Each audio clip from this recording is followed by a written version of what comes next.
నమస్తే.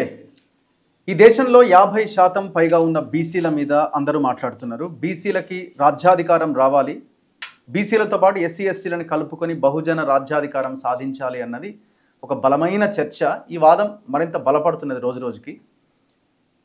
సో కొన్నిసార్లు వీక్ అవుతున్నది, కొన్నిసార్లు బలంగా మారుతున్నది. మన నాయకులు లేకపోతే అవతల నాయకుల వ్యాఖ్యలతోటో చర్యలతోటో కొంత డైల్యూట్ అవుతున్నది. కానీ ఈ మధ్య కాలంలో మరింత బలంగా ఈ వాదం ముందుకెళ్తున్నది. సో దీని మీద చాలామంది వర్క్ చేస్తున్నారు, సంఘాలు ఉన్నాయి, కొంతమంది పార్టీలు పెడుతున్నారు, ఇండివిజువల్గా మాట్లాడుతున్నారు, ఇండిపెండెంట్గా మాట్లాడుతున్నారు. సో అందరి వాదం అయితే ఒకటే, బీసీల ముఖ్యమంత్రి కావాలి, బీసీ ఎమ్మెల్యేలు రావాలి, బీసీ నాయకులు చట్టసభల్లో ఉండాలి, లోకల్ బాడీస్ నుంచి ఎమ్మెల్యేలు ఎంపీల వరకు ప్రధానమంత్రి వరకు అన్న ఒక డిస్కషన్ అయితే చాలా బలంగా ఉన్నది. ఇది మంచి డిస్కషన్ కూడా, ఎందుకంటే భారత రాజ్యాంగం చెప్తున్నది ఎవరికి ఎంత జనాభా ఉందో వాళ్ళకంత వాటా దక్కాలి అని. ఇందులో ఏమీ నేరం కాదు, లేకపోతే ఇదేమీ తప్పు కూడా కాదు. ఇదే అంశం మీద భారత చైతన్య యువజన పార్టీ బీసీవై అనే ఈ పార్టీ కూడా కొట్లాడుతున్నది గత కొన్ని సంవత్సరాలుగా. సో వాళ్ళు కూడా ఒక పార్టీ స్థాపించిన తర్వాత ఇంకా దాన్ని బలంగా ముందుకు తీసుకెళ్లే ప్రయత్నం చేస్తున్నారు పార్టీ స్థాపించిన తర్వాత. సో నా ముందు భారత చైతన్య యువజన పార్టీ అధ్యక్షులు రామచందర్ యాదవ్ గారు ఉన్నారు. వాళ్ళు ఆంధ్రప్రదేశ్లో కూడా ఈ అంశం మీద చాలా బలంగా కొట్లాడుతున్నారు. రైతులు, నిరుద్యోగులు, చాలా అంశాల మీద కొట్లాడుతూ ఈ బీసీ యాంగిల్ కూడా చాలా బలంగా ముందుకు తీసుకొస్తున్నారు. తెలంగాణలో కూడా వాళ్ళు బలపడడానికి ప్రయత్నం చేస్తున్నారు. ప్రస్తుతం నా ముందున్నారు. నమస్తే రామచందర్ యాదవ్ గారు. నమస్తే. సో ఈ పార్టీ లక్ష్యమే బీసీ యాంగిలా? అంటే ఎంతోమంది రకరకాలుగా ప్రయత్నాలు చేసి ఉన్నారు కదా, మీరు అనుకోలేదా ఇదంతా వృధా ప్రయాస, ఎందుకు మనం ఈ యాంగిల్ని ఎంచుకోవాలి అని? ఇది ఎంచుకుంటే ఇది ఒక పెద్ద వ్యాస్ట్ సబ్జెక్ట్ కింద ఒక సంఘంలాగా కొట్లాడినట్టు ఉంటుంది తప్ప దీనివల్ల సీట్లు ఓట్లు రావు, మనం అధికారంలోకి రాము అనే ఆలోచన మీకు ఎప్పుడు రాలేదా? డెఫినెట్గా అయితే వృధా ప్రయాస అయితే కాదు. మీరు అన్నట్టు నిజంగా అది వృధా ప్రయాస అయితే ఈరోజు బీసీ వాదం కానీ బీసీలకు జరుగుతున్న అన్యాయం గురించి ఇంతమంది ఇన్ని రకాలుగా పోరాటాలు జరిగేవి కాదు. అల్టిమేట్గా ఫైనల్గా సక్సెస్ అవ్వడానికి సమయం పడుతుందేమో, కానీ ఖచ్చితంగా రాబోయే రోజుల్లో రెండు తెలుగు రాష్ట్రాల్లో ప్రధానంగా బీసీల యొక్క రాజకీయ ఆధిపత్యం, బీసీల యొక్క అధికార బలము పెరుగుతుంది. అందులో భాగంగానే బీసీవై పార్టీ పనిచేస్తుంది. ముఖ్యంగా బీసీ వాదంతో పాటు రెండు తెలుగు రాష్ట్రాల్లో కూడా ప్రత్యామ్నాయ రాజకీయం కావాలి అనే ఆలోచనతోటి, ఎందుకంటే ఇప్పుడున్న పరిస్థితుల్లో ఇక్కడ తెలంగాణలో కావచ్చు, ఆంధ్రప్రదేశ్లో కావచ్చు ఉన్న ఏదైతే ఆధిపత్య పార్టీలు, ఆ నాయకులు వ్యవహరిస్తున్న తీరు, అధికారంలోకి వచ్చిన తర్వాత ప్రభుత్వాలు నడిపిస్తున్న తీరు చూసినట్టయితే కేవలం వారి కుటుంబాలు, వాళ్ళ కోటరీకి సంబంధించిన ప్రైవేట్ ప్రాపర్టీ కింద భావిస్తూ రాష్ట్రాన్ని, రాష్ట్ర సంపదని దోపిడీ చేసే ప్రయత్నం చేస్తున్నారు. అందులో ప్రధానంగా నష్టపోతున్నది బీసీ సామాజిక వర్గాలు. ఈరోజు కుల వృత్తుల దగ్గర నుండి ఈరోజు బీసీల అభివృద్ధికి సంబంధించి విద్యాపరంగా, సామాజికంగా, ఆర్థికంగా, రాజకీయంగా అన్ని రకాలుగా బీసీలని ముందు పెట్టి ఓటు బ్యాంక్ రాజకీయాల కోసం ఉపయోగించుకుంటూ వీళ్ళని దోపిడీ చేసే కార్యక్రమం చేస్తున్నారు. కాబట్టి ఖచ్చితంగా రెండు తెలుగు రాష్ట్రాల్లో ప్రత్యామ్నాయ రాజకీయం కావాలి. ఆ దిశగా అడుగులు ముందుకు వేస్తూ స్థాపించిన పార్టీనే బీసీ యువజన పార్టీ, భారత చైతన్య యువజన పార్టీ. బీసీ అని ఉంది, మళ్ళీ భారత చైతన్య యువజన అని ఉంది. మీరు ఏ యాంగిల్లో పెట్టారు? బీసీ అనే అబ్రివేషన్ అందులో భాగంగా పెట్టిందా? భారత చైతన్య యువజన పార్టీ అనేది ఒక విశాల దృక్పథంతో ముఖ్యంగా ప్రధానంగా ప్రత్యామ్నాయ రాజకీయం కావాలి, ప్రజా రాజకీయం కావాలి, ఈ దోపిడీ నాయకత్వం నుండి, ఈ దోపిడీ పార్టీల నుండి ముఖ్యంగా రెండు తెలుగు రాష్ట్రాల్లో విముక్తి కలగాలి, రైతులకు మంచి జరిగే రాజకీయం కావాలి, మహిళలకు మంచి జరిగే రాజకీయం కావాలి, బీసీలను అభివృద్ధి దిశగా తీసుకెళ్లే రాజకీయం కావాలి, బీసీలకు రాజ్యాధికారం అంటే ఈ పార్టీలు చెప్తున్నట్టు ఏదో ఉత్సవ విగ్రహాల లాంటి పదవులు ఇచ్చి వాళ్ళని ముందు పెట్టి వీళ్ళు వెనక నుండి దోపిడీ చేసే కార్యక్రమం కాకుండా నిజమైన అధికారం కావాలి అనే ఆలోచన దిశగా తీసుకొచ్చిన పార్టీ బీసీ యువజన. ఎట్లా మీ పార్టీ ద్వారా ఇది సాధ్యమవుద్దని అనుకుంటున్నారు? అంటే చాలామంది పార్టీలు పెడతారు, సో ఉంటాయి, ఆ వాదాన్ని చాలా బలంగా తీసుకెళ్లే ప్రయత్నం చేస్తుంటారు. ఎలక్షన్స్ వచ్చే నాటికి వాళ్ళ వంతు వాళ్ళ పాత్ర పోషిస్తారా, అది గెలవరా, ఎన్ని ఓట్లు పడతాయో పక్కన పెట్టండి. సో మీరు కూడా అదే కోణంలో పెట్టిన పార్టీ కింద భావించాలా? లేదు ఓట్లు సీట్లు అన్న దాంట్లో కూడా మీరు ఖచ్చితంగా డెఫినెట్గా బీసీవై పార్టీ అనేది అధికార లక్ష్యంతో ముందుకొచ్చాం తప్ప ఏదో ఉనికి కోసమో ఓట్ల శాతం కోసమో అయితే మాత్రం కాదు.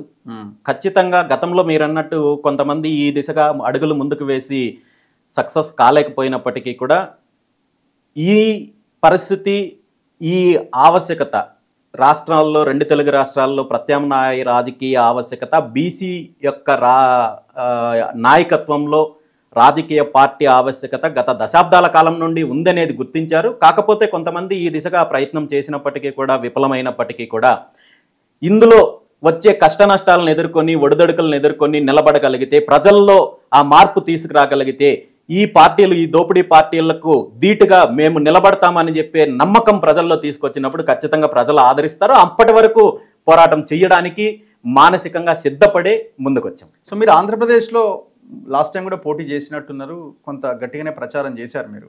మరి ఎందుకు తెలంగాణ ఏదో ఒక స్టేట్కి పరిమితమైంది, అక్కడ ఫస్ట్ ఆ కార్యాన్ని కంప్లీట్ చేయొచ్చు కదా, మరి ఎందుకు తెలంగాణ ఆంధ్రప్రదేశ్ రాష్ట్రాల పరంగా వేరుగా ఉన్నప్పటికీ కూడా రాజకీయ పరిస్థితులు, ఇక్కడ ప్రజల జీవన విధానం కావచ్చు, ముఖ్యంగా బీసీల స్థితిగతులు కావచ్చు, యువతకు సంబంధించిన ఏదైతే నిరుద్యోగ సమస్య ఉందో, ఇవి అంశాలన్నీ కూడా ఒకే రకమైన సమస్యలే, ఒకే రకమైన రాజకీయ పరిణామాలు ఉన్నాయి, ఒకే రకమైన ప్రభుత్వ విధానాలు ఉన్నాయి. కాబట్టి ఆంధ్రప్రదేశ్ రాష్ట్రంలో ఎలాంటి పరిస్థితులు ఉన్నాయో ఇక్కడ అదే పరిస్థితి ఉంది. కాబట్టి ప్యారలల్గా 2 రాష్ట్రాల్లో కూడా పార్టీని బలోపేతం చేయాలి, ప్రత్యామ్నాయ రాజకీయ శక్తిగా పార్టీని నిర్మించాలనే కోణంలో ముందుకెళ్తున్నారు. అంటే ఒకే రకంగా ఉన్నాయని ఎట్లా మీరు 2 రాష్ట్రాల రాజకీయాలని విశ్లేషిస్తారు? అక్కడ చంద్రబాబు, జగన్మోహన్ రెడ్డి, ఇక్కడ రేవంత్ రెడ్డి, కేసీఆర్, ఇక్కడ బీజేపీ ఉంది, అక్కడ బీజేపీ ఉంది అనుకోండి, ఎట్లా మీరు విశ్లేషిస్తారు? బీజేపీ అనేది 2 తెలుగు రాష్ట్రాల్లో నామం మాత్రమే ఉందనే చెప్పుకోవాలి. మీరు అన్నట్టు ఆంధ్రప్రదేశ్లో తీసుకుంటే జగన్మోహన్ రెడ్డి ప్రభుత్వమైనా లేదా చంద్రబాబు నాయుడు గారి ప్రభుత్వమైనా, ప్రభుత్వాలు వేరైనప్పటికీ, పార్టీలు వేరైనప్పటికీ, నాయకులు వేరైనప్పటికీ కూడా వీళ్ళు అవలంబిస్తున్న విధానం ఒకటే ఉంది. వీళ్ళ పారిశ్రామిక విధానం కావచ్చు, బీసీలకు సంబంధించిన అంశంలో కావచ్చు, లేదా మహిళలకు సంబంధించిన అంశంలో కావచ్చు, లేదా వ్యవసాయ రంగానికి సంబంధించిన అంశంలో కావచ్చు. అదే పరిస్థితి సేమ్ అక్కడ ఎలాంటి సిమిలారిటీస్ ఉన్నాయో సేమ్ ఇక్కడ కూడా తెలంగాణ రాష్ట్రంలో గతంలో 10 సంవత్సరాల అధికారంలో ఉన్న కేసీఆర్ ప్రభుత్వం కావచ్చు, ఇప్పుడు అధికారంలోకి వచ్చిన రేవంత్ రెడ్డి గారి ప్రభుత్వం కావచ్చు, వీళ్ళ దోపిడీ విధానాన్ని కొనసాగిస్తున్నారు తప్ప వీళ్ళు చెప్పే పేదలకు కావచ్చు, వీళ్ళు చెప్పే బీసీలకు కావచ్చు, వీళ్ళెవ్వరికీ న్యాయం జరగలేదు. ఈ రోజు కాదు, ఈ 10 సంవత్సరాలు 20 సంవత్సరాలు కాదు, గతంలో ఉమ్మడి ఆంధ్రప్రదేశ్ రాష్ట్రంగా ఉన్నప్పుడు అదే పరిస్థితి ఉంది. ఎన్టీ రామారావు దగ్గర నుండి అంతకుముందు కాంగ్రెస్ పార్టీ అధికారంలో ఉన్నప్పటి నుండి కూడా పూర్తిగా బీసీలను ముఖ్యంగా ముందు పెట్టి వీళ్ళు అధికారంలోకి వచ్చిన తర్వాత వీళ్ళకి, వీళ్ళ కమ్యూనిటీస్కి, వీళ్ళ కోటరీకి దోచిపెట్టే కార్యక్రమం అది అన్ని రకాలుగా, అది భూముల విషయంలో కావచ్చు, ఇసుక కావచ్చు, మైన్స్ కావచ్చు, ఇంకా పథకాల పరంగా కావచ్చు, టెండర్లు కావచ్చు, మిగిలిన అన్ని అంశాలు. సో వీళ్ళకి ఏంటంటే, బీసీలకు ఏంటంటే కేవలము వీళ్ళకి ఏదో చిన్న చిన్న పథకాలు చెప్పి ఓటు బ్యాంక్ రాజకీయాల కోసం ఉపయోగించుకుంటున్నారు తప్ప నిజంగా బీసీలని ఇప్పటి వరకు గత ఉమ్మడి ఆంధ్రప్రదేశ్ రాష్ట్రం ఉన్నప్పటి నుండి కూడా ఏ పార్టీ, ఏ నాయకుడు, ఏ ప్రభుత్వం కృషి చెయ్యలేదు. కాబట్టి ఈ రోజు బీసీలో వాళ్ళు కలిసే ఉన్నారా? 2 అపోజిషన్ అండ్ అధికార పక్షం 2 కలిసి ఉన్నా లేకపోయినా వాళ్ళ విధానం ఒక్కటే. విధానం ఒకటే అయినప్పుడు దానివల్ల అల్టిమేట్గా నష్టపోతున్నది తెలుగు రాష్ట్రాలు నష్టపోతున్నాయి, ప్రజలు నష్టపోతున్నారు, బీసీలు నష్టపోతున్నారు. ఈరోజు మీరు తీసుకున్నట్టయితే గతంలో బీసీ కులాలు ఏవైతే ఉన్నాయో వీళ్ళందరూ కూడా కుల వృత్తుల ద్వారా కొంతవరకు స్ట్రాంగ్గా ఉన్న పరిస్థితి నుండి ఈరోజు చివరికి వాళ్ళకి సంబంధించిన కుల వృత్తులను కూడా కార్పొరేట్ రంగంలోకి తీసుకెళ్లిపోయారు. ఈరోజు డైరీలు ఉన్నాయి, యాదవులకు సంబంధించిన కుల వృత్తి. ఎంతమంది యాదవుల చేతిలో ఈరోజు డైరీలు ఉన్నాయి? ఈరోజు మైనింగ్ కి సంబంధించి, వడ్డెర కమ్యూనిటీకి సంబంధించి మైనింగ్. సో మైనింగ్ అంతా ఈరోజు ఎవరి చేతుల్లో ఉండదు?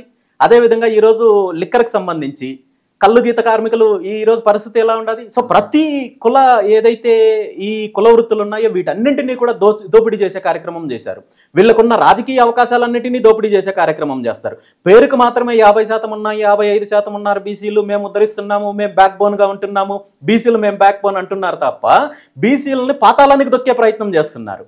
సో బీసీలు ఈరోజు మీరు గమనించినట్టయితే ఉమ్మడి ఆంధ్రప్రదేశ్ ఉన్నప్పటి నుండి కూడా గతంలో కాంగ్రెస్ పార్టీ అధికారంలో ఉన్నప్పుడు కావచ్చు, ఆ తర్వాత ఎన్టీ రామారావు గారు వచ్చిన తర్వాత కావచ్చు, తర్వాత రాజశేఖర రెడ్డి గారు కావచ్చు, చంద్రబాబు నాయుడు కావచ్చు, జగన్మోహన్ రెడ్డి కావచ్చు, కేసీఆర్ కావచ్చు, ఈ 2 రాష్ట్రాలకు సంబంధించిన లక్షలాది కోట్ల రూపాయలు విలువైన భూములు, వేల ఎకరాల భూములు వాళ్ళకి కావాల్సిన వాళ్ళ వర్గం వాళ్ళకి, వాళ్ళకు సంబంధించిన బినామీలకి కట్టబెట్టేశారు. కంపెనీల పేరుతో, లేదంటే స్టూడియోల పేరుతో, లేదంటే మరో అంశం పేరుతో వేల కోట్లు లక్షల కోట్ల రూపాయలు కట్టబెట్టారు. ఇందులో ఏ ఒక్క బీసీకైనా ఒక్క ఎకరా ఇచ్చి నువ్వు డెవలప్ అవ్వు, లేదా ఇండస్ట్రియల్గా డెవలప్ అవ్వు, ఇంకో రకంగా డెవలప్ అవ్వు అని చెప్పి ఏ ఒక్కరినైనా ఎంకరేజ్ చేశారా?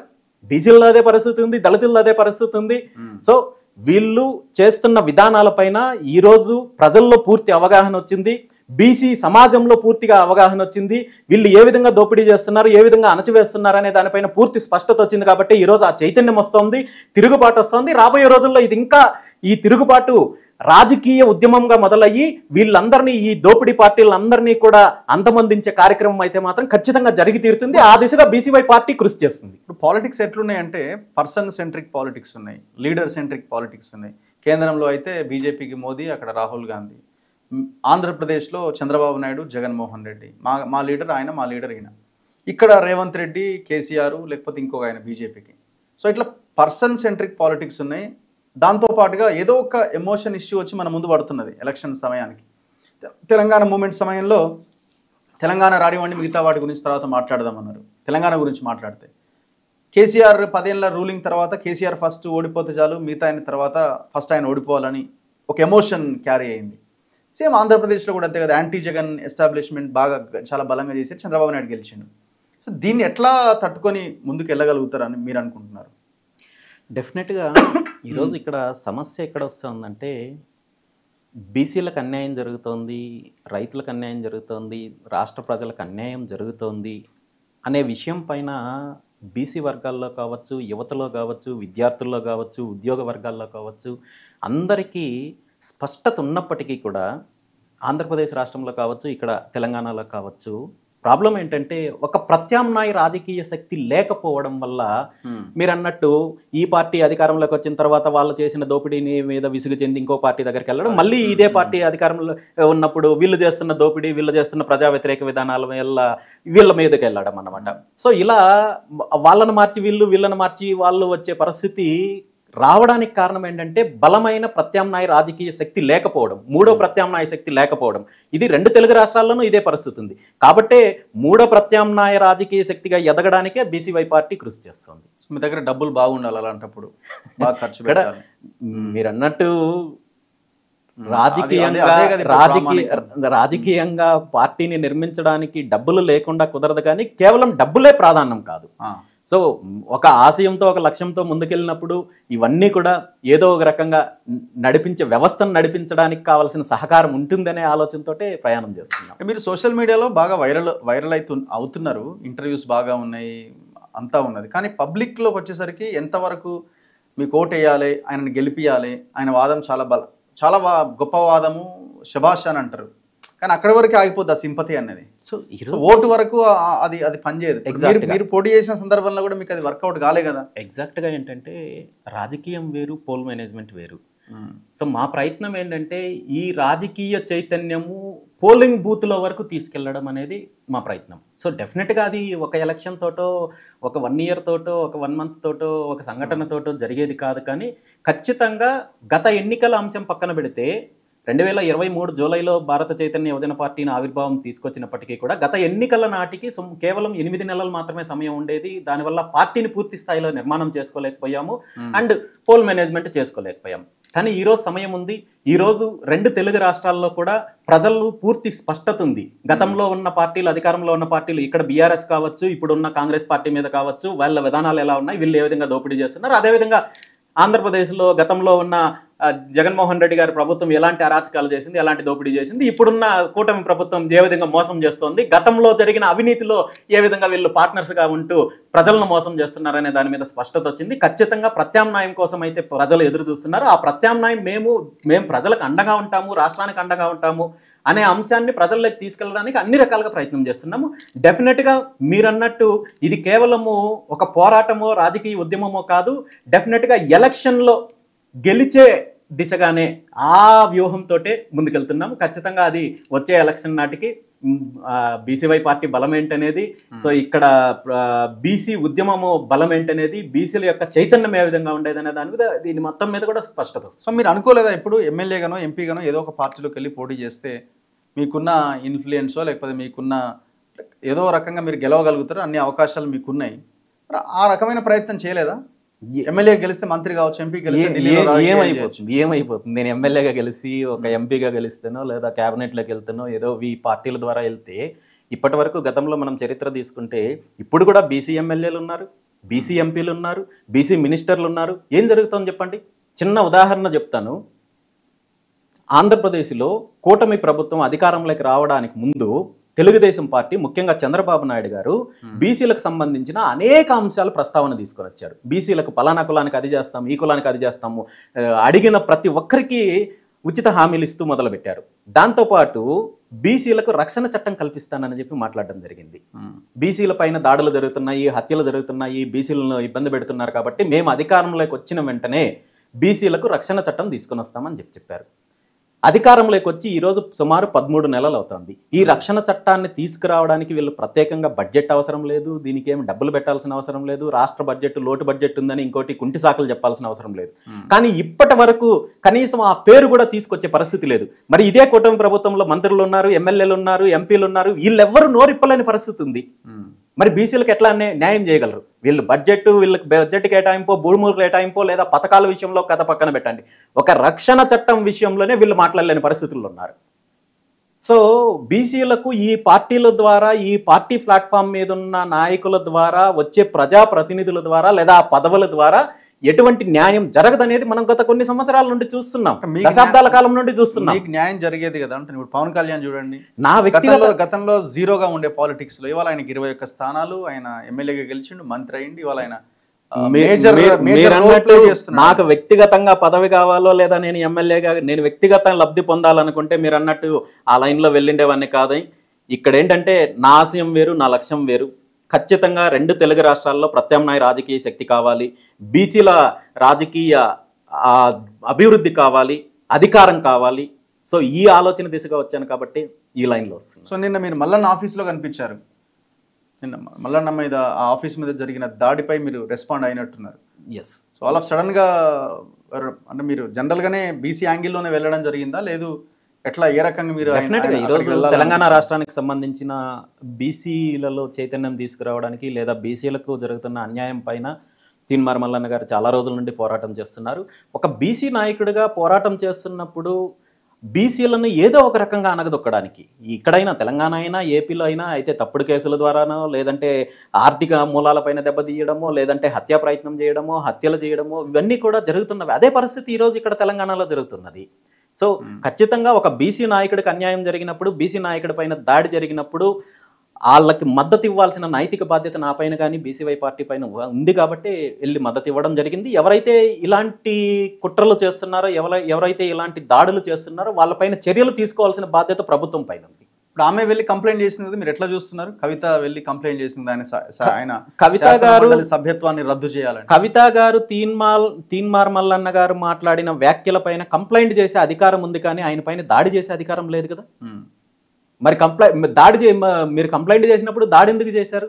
ప్రజాస్వామ్యంలో మీకు బలం ఉంది కదా, లేదా మీకు సైన్యం ఉంది కదా, లేదా మీకు ఒక వ్యవస్థ ఉంది కదా అని చెప్పి మీకు వ్యతిరేకంగా మాట్లాడితే ఎవరి మీద అయినా దాడి చేస్తారా? సో ఇది కరెక్ట్ కాదు కదా. అంటే ఈ నియంత ఆలోచన ధోరణి ఉన్న నాయకత్వం నుండినే బయటికి రావాలి తెలుగు రాష్ట్రాలు. నిజంగా మీకు ప్రజల్లో బలం ఉన్నప్పుడు అది ప్రజాస్వామ్యయుతంగా దాన్ని వ్యతిరేకించడానికో, నిరసన తెలియజేయడానికో, లేదా కంప్లైంట్ చేయడానికో అవకాశాలు ఉన్నా మీరు నేరుగా భౌతికంగా దాడులు ఎలా చేస్తారు? సో ఇది కరెక్ట్ కాదు కాబట్టి దాన్ని ఖండించడం జరిగింది. ఇప్పుడు రామచంద్ర యాదవ్ గారు, కవిత కూడా అంటుంది, నేను బీసీ వాదాన్ని ఎత్తుకున్న 42% రిజర్వేషన్ కోసం ఆర్డినెన్స్ రావడానికి కారణం కూడా మేమే అని కంప్లైంట్ ఇచ్చిన ఆ లెటర్లో కూడా ఉన్నది. సో మరి వాళ్ళు కూడా బీసీ వాదం అంటున్నారు కదా, దీన్ని మీరు యాక్సెప్ట్ చేయట్లేదా? ఇంతకంటే దురదృష్టకరమైన సంఘటన మరొకటి ఉండదు, ఇంతకంటే దురదృష్టకరమైన అంశం మరొకటి ఉండదు. ఈరోజు తెలంగాణ అంశం పైన, తెలంగాణ వాదంతో, తెలంగాణ సెంటిమెంట్తో అధికారంలోకి వచ్చి 10 సంవత్సరాలు అధికారంలో ఉన్న కేసీఆర్ గారి కుటుంబము, వాళ్ళ కుటుంబ సభ్యులు ఈ రాష్ట్రాన్ని అన్ని రకాలుగా దోపిడీ చేసి అధికారాన్ని అనుభవించినప్పుడు బీసీల గురించి కానీ, బీసీల సమస్యల గురించి కానీ, బీసీలకు రిజర్వేషన్ల గురించి కానీ గుర్తుకు రాని ఈ అంశము కల్వకుంట్ల కవిత గారికి ఈరోజు అధికారం పోయిన తర్వాత, గతంలో మీరు అధికారాన్ని అడ్డం పెట్టుకొని చేసిన అవినీతి అంశాల కోసమో, లేదా ఆ కేసుల గురించో, స్కాముల గురించో బయటపడడం కోసమో ఈరోజు బీసీ వాదాన్ని అడ్డం పెట్టుకొని ఈ కేసుల నుండి బయటపడే ప్రయత్నం చేస్తున్నారు. ఇది బీసీ సమాజం గుర్తించాల్సిన అవసరం, బీసీ నాయకులు గుర్తించాల్సిన అవసరం. ఈరోజు నిజంగా కల్వకుంట్ల కవిత గారికి చిత్తశుద్ధి ఉంటే, బీసీల పైన నిజంగా ప్రేమ ఉంటే మరి 10 సంవత్సరాలు మీరు బీసీల గురించి ఎందుకు మాట్లాడలేదు? పోనీ ఇప్పుడు మాట్లాడుతున్నప్పుడైనా మీరు బీసీలకు రిజర్వేషన్లు కావాలనే అంశం పైన అందరినీ, అన్ని పార్టీల నాయకుల్ని ఈరోజు వెళ్ళి మీరు లెటర్లు ఇస్తున్నారు, మీరు ఉద్యమం అంటున్నారు, పోరాటం అంటున్నారు. మరి మీ సొంత పార్టీ మీ నాన్నగారిని ఎందుకు అడగడం లేదు? మొట్టమొదటిసారిగా మీ అన్నను కలవండి, మీ నాన్నగారిని కలవండి, వాళ్ళ దగ్గర నుండి బీసీలకు రిజర్వేషన్ల అంశం పైన మద్దతు తీసుకోండి. సో ఇది ఒక పొలిటికల్ డ్రామా ఆడుతున్నారు, ఫ్యామిలీ డ్రామా ఆడుతున్నారు. అక్కడ తేడా కొట్టినట్టుంది కదా వాళ్ళకి మధ్యలో, అందుకే అడగలేకపోతుంది. వాళ్ళు మద్దతు ఇస్తారో ఇవ్వరో మరి. రాజకీయంగా ఒక అంశానికి సంబంధించి 150% పైగా ఉన్న బీసీలకు సంబంధించిన అంశానికి వచ్చినప్పుడు మీ వ్యక్తిగత ఎజెండా ఎందుకు అడ్డం వస్తుంది మీకు? డెఫినెట్గా ఈ రోజు అలాంటప్పుడు మీరు కాంగ్రెస్కి వ్యతిరేకము, బీజేపీకి వ్యతిరేకం అన్నప్పుడు మరి వాళ్ళ దగ్గరికి ఎందుకు వెళ్తున్నారు? అదే విధంగా ఒక రాజకీయ కోణంలో తీసుకున్నప్పుడు డెఫినెట్గా బీఆర్ఎస్ యొక్క వాదన ఏదైతే ఉందో, వాళ్ళ అభిప్రాయం ఏదైతే ఉందో తీసుకోవాల్సిన బాధ్యత మీకుంది. సో ఇక్కడ కల్వకుంట్ల కవిత గారికి బీసీల పైన ప్రేమ కాదు, లేదా బీసీలను ఉద్ధరించడానికి కాదు. సో బీసీ వాదాన్ని అడ్డం పెట్టుకొని తను చేసిన అవినీతి కేసుల నుండి బయటపడాలనేది ఆవిడ ప్రధాన. నేను మాట్లాడొద్దా అంటున్నామే, నేను మాట్లాడొద్దా బీసీ కాకపోతే? నేనేం తప్పు చేశాను? మీరు మాట్లాడడానికి నైతిక హక్కు లేదు. నిజంగా మీకు ఆ చిత్తశుద్ధి ఉంటే మొట్టమొదటగా మీ నాన్నగారితో మాట్లాడించండి. నేను కాదు ముఖ్యమంత్రి, మా నాన్న పనిచేసిన ముఖ్యమంత్రిగా, మా అన్న మొత్తం రూలింగ్ ఆయన చేసి 10 సంవత్సరాల అధికారంలో మీకు భాగస్వామ్యం లేదా? మీ పార్టీలో మీకు భాగస్వామ్యం లేదా? మీరు చేసిన స్కాముల్లో మీకు భాగస్వామ్యం లేదా? ఇవన్నీ ప్రజలకు సమాధానం చెప్పాల్సిన అవసరం ఉంది.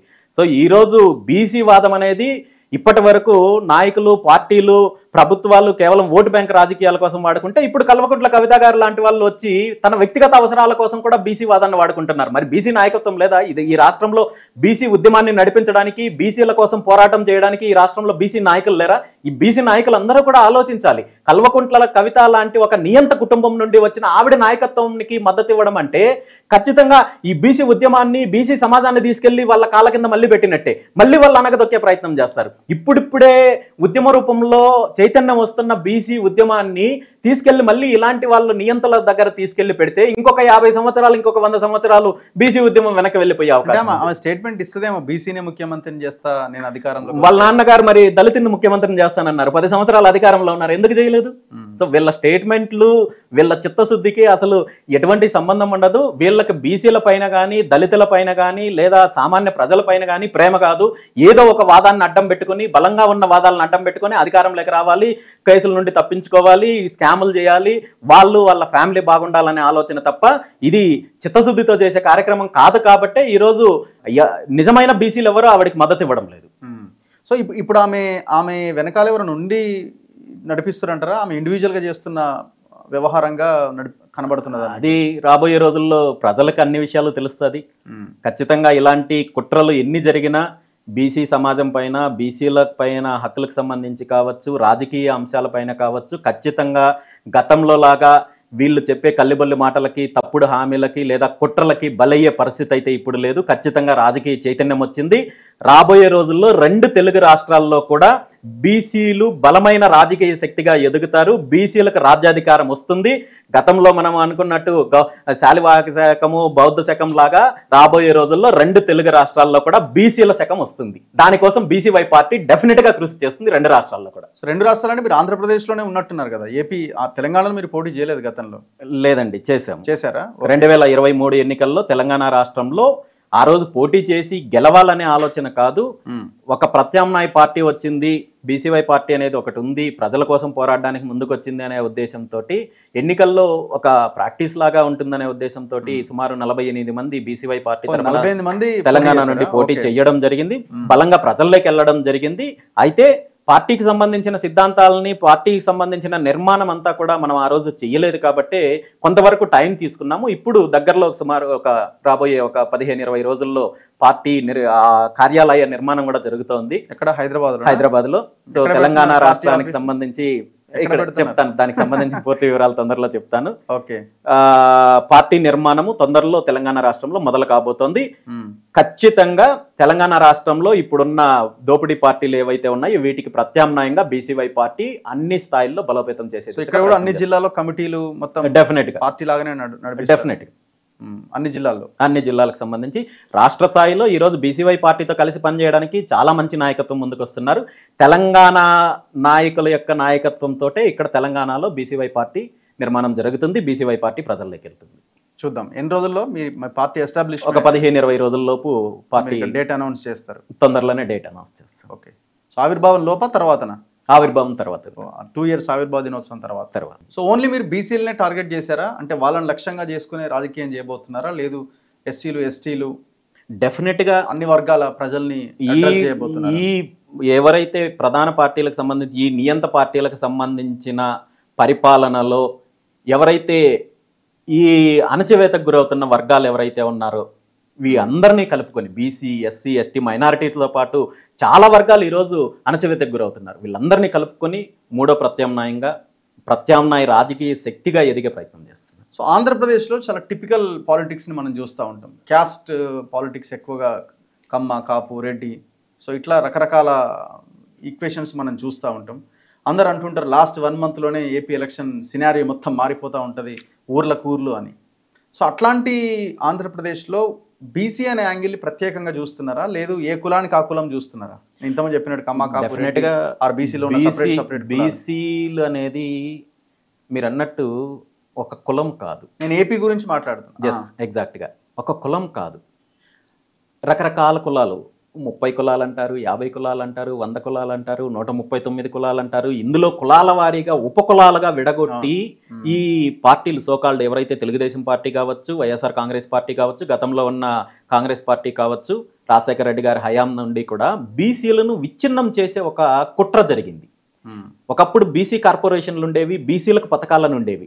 ఈరోజు కులాల వారీగా కార్పొరేషన్లు తీసుకొని వచ్చారు, కులాల వారీగా విడగొట్టి రాజకీయంగా లబ్ధి పొందే ప్రయత్నం చేస్తున్నారు. సో దీంట్లో కూడా బీసీవై పార్టీ యొక్క కర్తవ్యం ఏంటంటే బీసీలందరినీ కూడా ఏకం చేయడం కూడా. అంటే చిన్న చిన్న విభేదాలు ఉన్నప్పటికీ కూడా వాటన్నింటినీ పక్కన పెట్టి రాజకీయంగా మనం ఎదగాలి, ఈరోజు రాష్ట్రంలో మార్పు రావాలి, బీసీలకు మంచి జరగాలంటే ఖచ్చితంగా మనం అందరం ఏకమవ్వాల్సిన అవసరాన్ని గుర్తించే బాధ్యత కూడా బీసీవై పార్టీ తీసుకుంటుంది.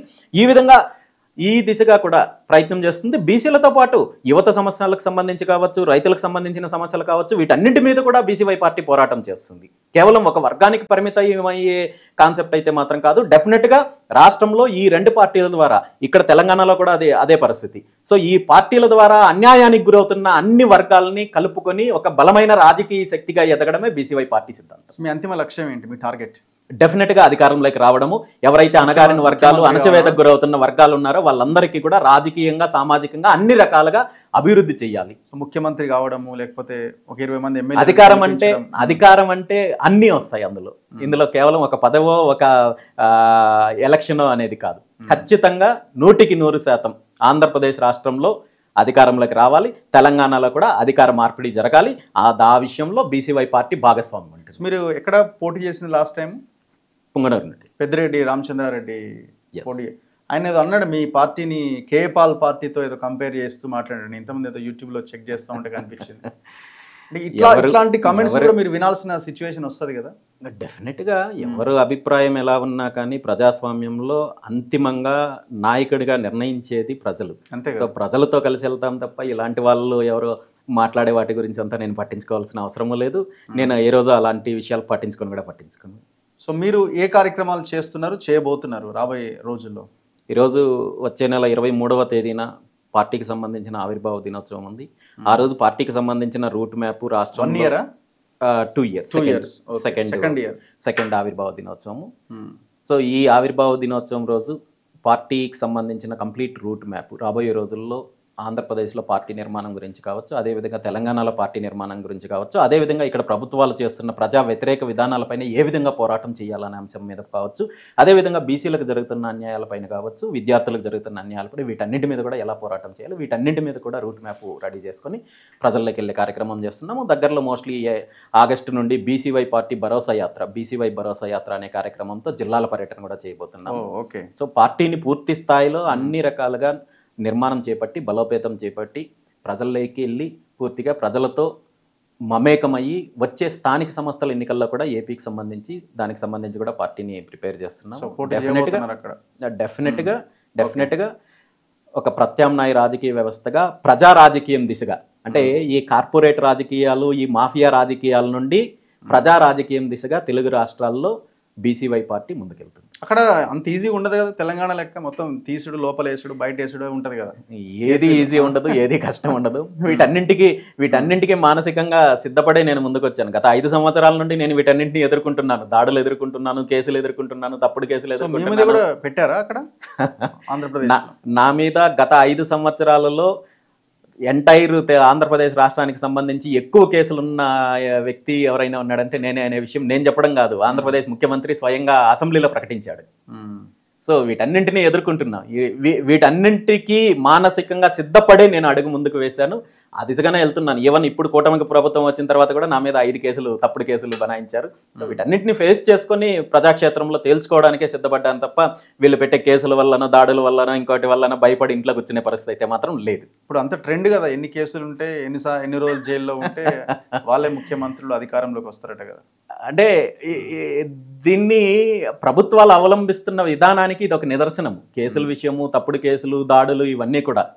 సో ఈరోజు నిన్న జరిగిన దాడి అంశంలో కావచ్చు, గతంలో జరుగుతున్న దాడులు కావచ్చు, హత్యా ప్రయత్నాలు కావచ్చు, ఇవన్నీ కూడా ప్రభుత్వాలు రోజు రోజుకి అవలంబిస్తున్న విధానాల్లో వస్తున్న మార్పులు. గతంలో అధికార పార్టీ, ప్రతిపక్ష పార్టీ అంటే కేవలం ఎన్నికల వరకే ఆలోచనలు ఉండేవి. ఆ తర్వాత వీళ్ళు విధానాలపైన పోరాటం చేసే వాళ్ళు తప్ప ఎక్కడ వ్యక్తిగతంగా దాడులు కానీ ఇంకో రకంగా ఆర్థిక మూలాలను దెబ్బతీసే ప్రయత్నం కానీ అలాంటిది జరిగేది కాదు. మరి ఈ రోజు పరిస్థితి అలా తయారైంది. సో ఈ విధానంలో కూడా మార్పు రావాలి. ప్రజలు అన్నీ గమనిస్తున్నారు. సో ఒక్కటే ఏంటంటే 2 తెలుగు రాష్ట్రాల్లో కూడా ఈ దోపిడీ ప్రభుత్వాలకి, ఈ దోపిడీ పార్టీలు ఎవరైతే ఉన్నారో వీళ్ళకి ఒక బలమైన ప్రత్యామ్నాయ శక్తి లేదు కాబట్టే ఈరోజు వాళ్ళు మార్చి వీళ్ళు మార్చి వాళ్ళు అవకాశం తీసుకుంటున్నారు. దొంగలు ఊర్లు పంచుకుంటున్నట్టుగా వీళ్ళు రాష్ట్రాలను దోపిడీ చేసే ప్రయత్నం జరుగుతుంది. దానికి ఎక్కడో చోట అడ్డుకట్టపడాలి, ఎక్కడో చోట ఎవరో ఒకరు అడుగు ముందుకు వేయాలి, ఎక్కడో చోట ఒక వ్యవస్థ రావాలి అనే దిశగానే బీసీవై పార్టీ స్థాపించడం జరిగింది. Anyway, thank you very much Ramachandra Yadav garu. Thank you very much. So ఆశయం గొప్పది, ఆచరణ కూడా అదే దిశగా ముందుకెళ్లాల్సిన అవసరం ఉంది. కోరుకుంటున్నాం, ఆశిస్తున్నాం. ప్రజలు కూడా ఖచ్చితంగా ఈ అణగారిన వర్గాల, బలహీన వర్గాల రాజ్య స్థాపన దిశగా ఆలోచిస్తున్నారన్నది చాలా స్పష్టంగా కనబడుతున్నది. మరి వాళ్ళు తన పొలిటికల్ కెరియర్లో, లైన్లో ఎంతవరకు ఈ వాదాన్ని బలంగా ఉపయోగించుకొని ప్రజల కోసం కష్టపడతారన్నది భవిష్యత్తులో రాబోయే రోజుల్లో మనం చూద్దాం. చూస్తూనే ఉండండి మన తొలి వెలుగు.